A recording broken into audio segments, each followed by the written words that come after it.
எல்லோருக்கும் வணக்கம். எல்லாரும் எப்படி இருக்கீங்க? நாங்கள் ரொம்ப நல்லா இருக்கோம். இன்றைக்கி என்னோட ஈவினிங் ரொட்டீன் தான் பார்க்க போகிறோம். நேற்று சந்தையில் மணத்தக்காளி கீரை வாங்கிட்டு வந்திருந்தாங்க. 3 கட்டு வாங்கிட்டு வந்திருந்தாங்க. எனக்கு கீரை பறிக்கிறதுங்கிறது என்னாலவே முடியாது. ஒரு கட்டு பறிக்கிறதுக்கே மொடப்பட்டுட்டு வாங்க மாட்டேன். இந்த கீரையை 3 கட்டு வாங்கிட்டு வந்திருந்தாங்க. நான் காலையிலேயே ஃப்ரிட்ஜுக்குள்ளே வைக்கல. வெளியே ஈர துணி வச்சு தான் அப்பப்போ தண்ணி தெளித்து வச்சுருந்தேன். அப்பையும் பார்த்திங்கன்னா கீரையெல்லாம் வாடிருச்சு.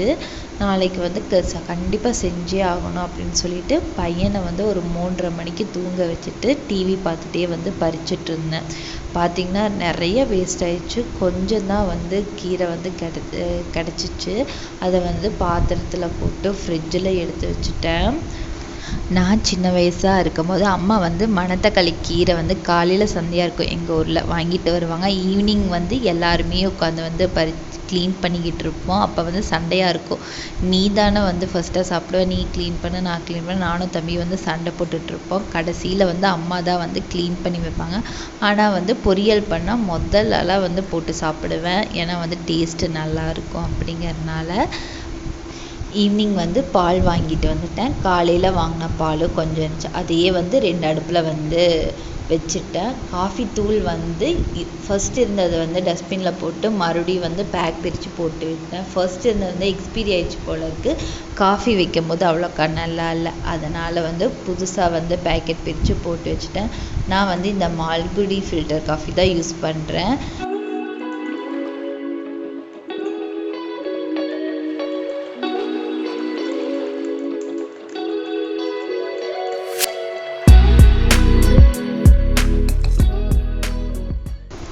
பாத்திரம் கொஞ்சம் விளக்குறதுக்கு சிங்கில் போட்டு வச்சுருந்தேன். மதியம் சாப்பிட்டது கொஞ்சம் தான் இருந்துச்சு. அதனால் சிங்கில் போட்டு விட்டுருந்தேன். முடையாக இருந்துச்சுன்னு சொல்லிட்டு. நேற்று இப்படி தான் நைட்டு கழுவிக்கலான்னு சொல்லி போட்டது. காலையில் தான் எந்திரிச்சு கழுவுனா அவ்வளோ பாத்திரம் சேர்ந்துருச்சு. அதனால் கையோட டக்கு டக்குன்னு கழுவி வச்சிடணும் அப்படின்னு சொல்லிட்டு பாத்திரமெல்லாம் கழுவிட்டு இருந்தேன். கழுவிட்டு இருக்கும் போதே பையனும் எந்திரிச்சிட்டான். அப்புறம் அவனையும் தொட்டிலேருந்து எடுத்து அவங்க கூட கொஞ்ச நேரம் டைம் ஸ்பெண்ட் பண்ணிக்கிட்டு இருந்தேன்.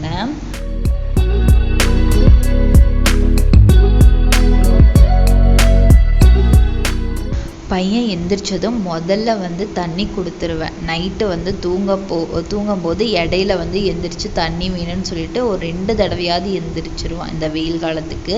அதனாலேயே தூங்கி எந்திரிச்சது ஃபர்ஸ்ட்டு தண்ணி கொடுத்துருவேன். அதுக்கப்புறம் முகமெல்லாம் கழுவிட்டு அவனுக்கும் பால் வச்சுட்டு எனக்கும் டீ தான் வச்சேன். எப்பயுமே எங்கள் வீட்டுக்காரங்க இருக்கும்போது காஃபி தான் மோஸ்ட்டாக கேட்பாரு. டீங்கிறது அவ்வளோக்கா வைக்க மாட்டேன். அதனால் நான் தனியாக இருக்கும்போது எனக்கு மட்டும் வைக்கும்போது டீ வச்சுப்பேன்.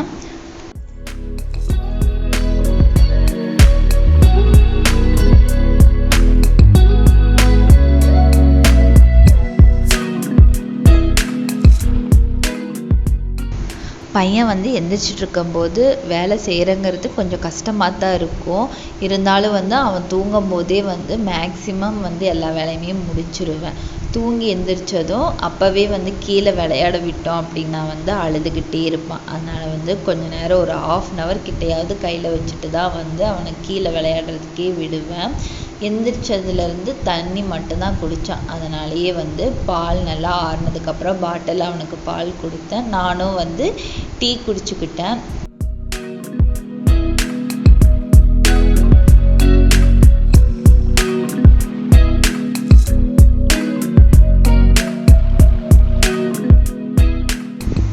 சாமி ரூமில் அங்கே இருக்கிற விண்டோவில் நல்லா தெரியும். அந்த பக்கம் பிக்சர் சூப்பராக தெரியும். வானம் ஆரஞ்சு கலரில் இருக்கிறது. நானும் ஒரு தடவையாவது ஃபோனில் கேப்சர் பண்ணணும்னு பார்க்குறேன். அவ்வளோக்கா கிளியராக தெரிய மாட்டேங்குது. ஒரு 6:30 மணிக்கு நானும் பையனும் நல்லா ரெஃப்ரெஷ் ஆகிட்டு சாமிக்கு தீபம் போட்டுட்ருந்தான். இப்போல்லாம் சாமி கும்பிடு அப்படின்னு சொன்னால் நல்லா கையெடுத்து கும்பிட்றான். தீபம் பற்ற வைக்கிறது, சாமி ஃபோட்டோ அந்த மாதிரியெல்லாம் பார்த்தா அப்படின்னா அவனாக ஆட்டோமேட்டிக்காக சாமி கும்பிட்றான். அவனே திண்ணீரெல்லாம் வச்சு விட சொல்கிறான். திண்ணீரெல்லாம் வச்சுட்டு இட்லி சுடுறதுக்கு வந்துட்டேன். பக்கத்து வீட்டில் அவங்க வீட்டில் ரிலேஷன் வந்திருக்காங்கன்னு சொல்லிட்டு கூப்பிட்டாங்க. போனது வந்து நல்லா அவங்கக்கிட்ட ஒட்டிக்கிட்டான். அதனால் வந்து அங்கேயே ஒரு 1/2 hour கிட்ட விட்டுட்டு வந்துட்டேன். அதுக்குள்ளே வந்து நம்ம வந்து டின்னருக்கு வந்து பண்ணி முடிச்சிருவோம் அப்படின்னு சொல்லிட்டு சிம்பிளாக தான் பண்ணியிருந்தேன்.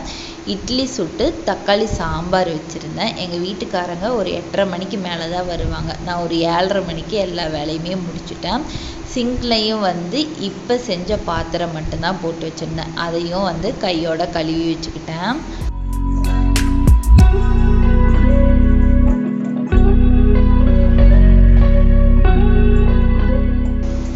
இட்லி வந்து நேற்று ஈவினிங் வந்து ஆட்டி வச்சது. காலைல நல்லா புளிப்பாக இருந்துச்சு. அதை வந்து அப்படியே வந்து ஃப்ரிட்ஜில் எடுத்து வச்சுட்டேன். ஈவினிங் தான் வந்து இட்லி சுட்டிருந்தேன். ஃபுல்லாக வந்து ரேசன் அரிசி போட்டு தான் செஞ்சுருந்தேன். இட்லி வந்து எப்படி வருமோ அப்படின்னு சொல்லிட்டு நல்லா சாஃப்டாக வந்து இருந்துச்சு.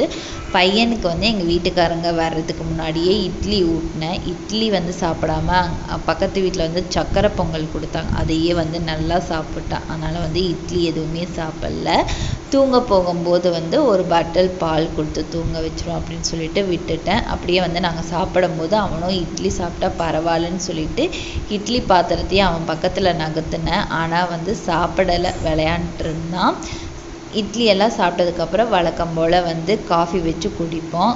எங்கள் வீட்டுக்காரங்களும் காஃபியெல்லாம் குடிச்சிட்டு நைட்டு வந்து ஒர்க் இருக்குது அப்படின்னு சொல்லிட்டு அவர் வந்து கிளம்பி போயிட்டாரு. பையனுக்கு அவர் ஆஃபீஸ் கிளம்புனதை பார்த்ததும் அப்படியே மூஞ்சியெல்லாம் சுருங்கி போச்சு. அவரையும் வந்து வழி அனுப்பிட்டு நாங்களும் வந்து தூங்க வந்துட்டோம்.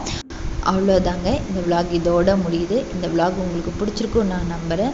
இந்த மாதிரி இன்ட்ரெஸ்டிங்கான விலாக் பார்க்கணும் அப்படின்னா என் சேனலை மறக்காமல் சப்ஸ்கிரைப் பண்ணுங்கள். தேங்க்யூ.